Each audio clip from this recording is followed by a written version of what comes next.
Hello and welcome. This video will review how to apply for the 2020 Remote Access Rural Broadband application.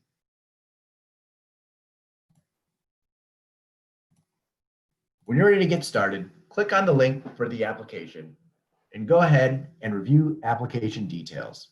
This page will show you specific details about this opportunity, so feel free to scroll through and review all the relevant information. When you're ready to apply, go ahead and click on the Apply button.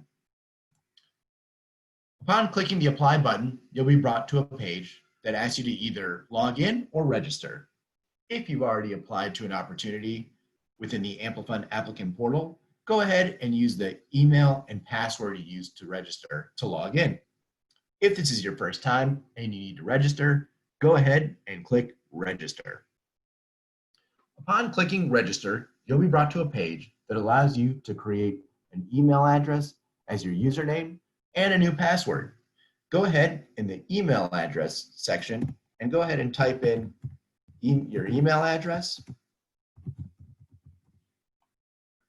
and enter in the password you would like to use as well. You'll have to enter in the password once and then a second time to confirm. The next section in registration is your contact information. Go ahead and enter in and populate any of the fields that are marked as required. You'll be able to identify any required fields because they're going to be marked with an asterisk. So go ahead and start typing in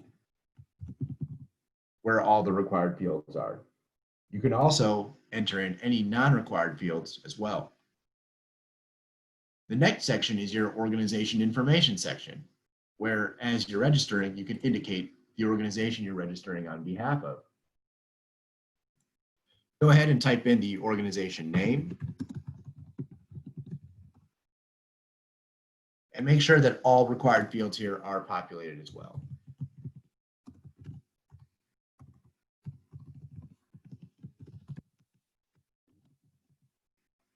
You'll need to enter the address line 1, city, state, and postal code. When you're ready, go ahead and click on Register to complete the registration process. You'll be brought to a page of terms and conditions where you can go ahead and accept. And now when you're on this page, you'll be able to click on Apply to get started with the application. Upon clicking Apply, the first page you're brought to is the project information section. Here, you'll be able to start entering in key application information, such as your application name and the total amount you're requesting.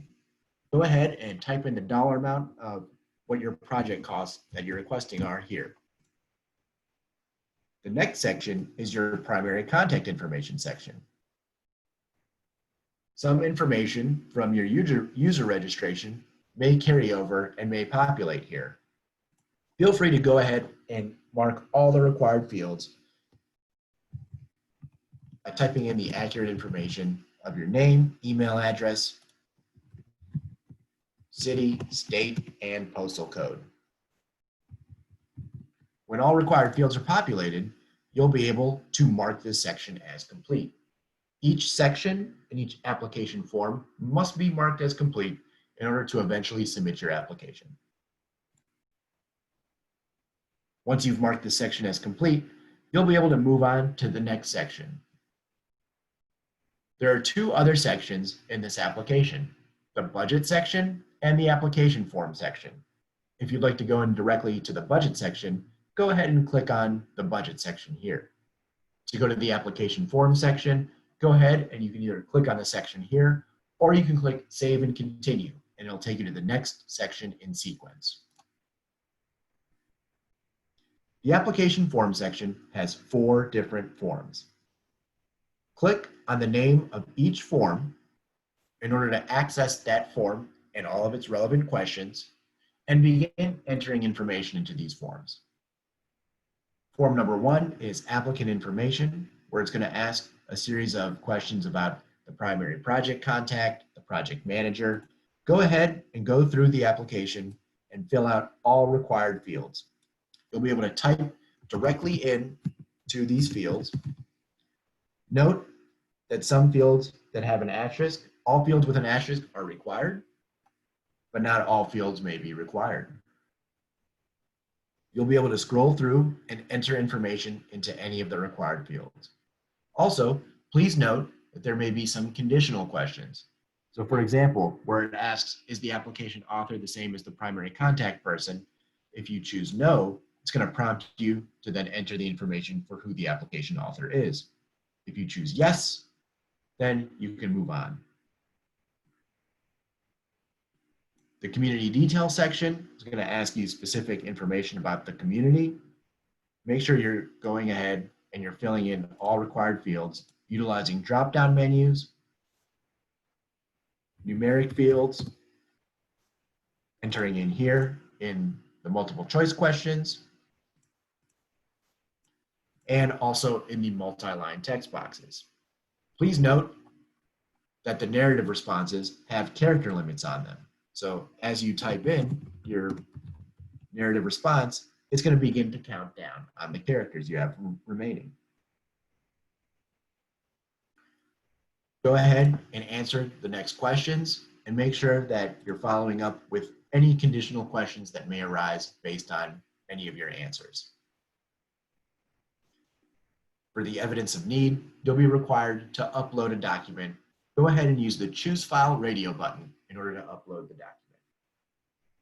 As we saw with the project information page, all application forms need to be marked as complete. However, you will be unable to mark a form as complete if all required fields are not populated.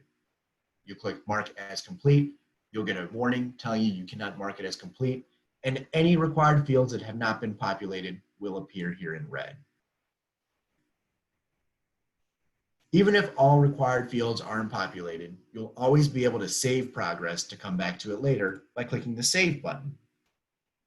Also, if you want to save your progress and move on to the next application form in sequence, go ahead and click Save and Continue, and it's going to jump you to part 2, or the next application form in sequence. Go ahead and repeat the same steps, going through the application form, ensuring that all required fields are populated. If you want to see all of your application forms, or if you want to skip ahead to a different application form, go ahead and type in the application form section, and you'll be able to see a list of all application forms that are available. The terms and conditions form is the last form that's available. Make sure you click on to open the Nebraska Grant Agreement Requirements and Conditions to read all the requirements and conditions, and then you'll have to check the box to acknowledge that you've read and accept the requirements and conditions. There's also additional information provided here for resources and specific questions about the program. When you're done with all of your application forms, you'll be able to move on to the budget section. To access the budget, go ahead and click on the budget section. Here, you'll be able to enter in information about proposed costs. Go ahead and click on the plus sign next to the category where you want to add information to. Here, you'll be able to type in the name of how you're going to spend your money. You'll be able to enter in a description or a narrative and the total amount. Note how if you type in the total amount here, it'll just populate. Click on Save, and now I can see that I've added one line item for $10,000. You can go into a different category, add in an additional line item.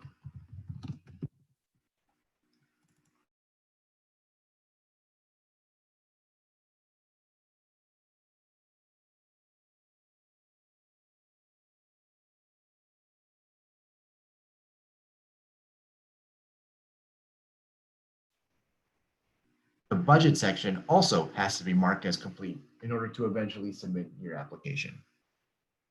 When you're ready to submit your application, you'll be able to go to the Submit page, and you'll be able to see the Submit button. Now, in this instance, the Submit button is grayed out because, as I can see here, I have forms containing required fields that have not been completed. So remember, every form and every section needs to be marked as completed after it's been completed in its entirety. Once that happens, this button will turn green and you'll be able to successfully submit your application.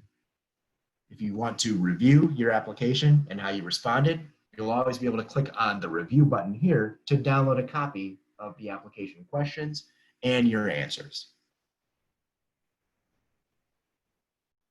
Good luck with the application. Feel free to reach out to the Nebraska resources for assistance.